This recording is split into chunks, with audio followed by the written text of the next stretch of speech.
শ্রীলঙ্কার বিপক্ষে one day series সামনে রেখে মেহেদী মিরাজকে অধিনায়ক করে ১৬ সদস্যের বাংলাদেশ দল ঘোষণা করেছে বিসিবি। ইনজুরি কাটিয়ে স্কোয়াডে ফিরেছেন তাসকিন আহমেদ।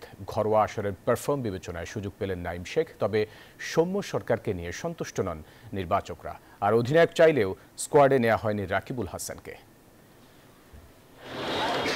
টেস্টের পর শ্রীলঙ্কায় ৩ ওয়ানডে সিরিজ ঘিরে টাইগারদের যত ব্যস্ততা। এই ফরম্যাটে চ্যালেঞ্জের সামনে দাঁড়িয়ে নতুন অধিনায়ক মেহেদী মিরাজ। তবে দল গঠনে অধিনায়কের চাওয়াটাও প্রাধান্য পায়নি খুব একটা। সেজন্য বাঁহাতি স্পিনার রাকিবুলকে চাইলেও রাজি হয়নি নির্বাচকরা। মেহেদী হাসান মিরাজ আছে, মোসাদ্দেকের কোনো সুযোগ নেই।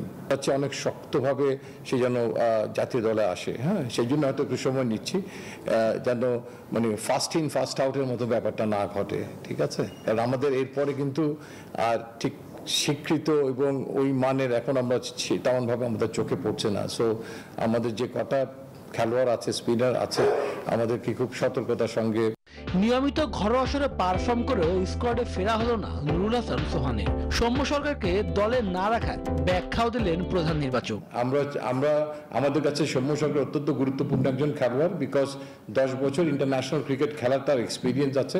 আমার বিশ্বাস যে সাম্প্রতিক ক্রিকেটের যে দাবি, তার সঙ্গে তিনি খাপ খাইয়ে নিজেকে প্রস্তুত রাখবেন এবং আমরাও বড় ক্যানভাসে তাকে সার্বিক সহযোগিতা করার জন্য সবকিছু আমরা অফার করব। এবং সোহানের যদি ফিঙ্গার ইনজুরি না হতো, আমার ধারণা যে তিনি প্রায় 1 বছর কিন্তু এই ফিঙ্গার ইনজুরির কারণেই ট্রিটমেন্টের মধ্যে ছিলেন, তাহলে তিনি আরো অনেক শক্ত অবস্থানে পৌঁছে যেতে পারতেন।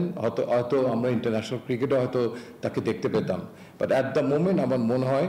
শ্রীলঙ্কা বিপক্ষে স্কোয়াডে ফিরেছেন তাসকিন আহমেদ, রয়েছেন শান্ত, তানজিদ তামিম, ইমন, মোস্তাফিজ ও নাঈম শেখরাও। মেহেদী হাসান মিরাজ ক্যাপ্টেন, তানজিদ হাসান, মোহাম্মদ পারভেজ হোসেন ইমন, এমডি নাঈম শেখ, নাজমুল হোসেন শান্ত, মোহাম্মদ তাওহিদ হৃদয়, লিটন কুমার দাস, জাকের আলী আনিক, মোহাম্মদ শামীম হোসেন, মোহাম্মদ রিশাদ হোসেন, মোহাম্মদ তানভীর ইসলাম, মোহাম্মদ মুস্তাফিজুর রহমান, তানজিম হাসান সাকিব, তাসকিন আহমেদ, নাহিদ রানা এবং হাসান মাহমুদ। টেস্টের পর আগামী 2 জুলাই থেকে মাঠে গড়াবে ওয়ানডে সিরিজের আসর।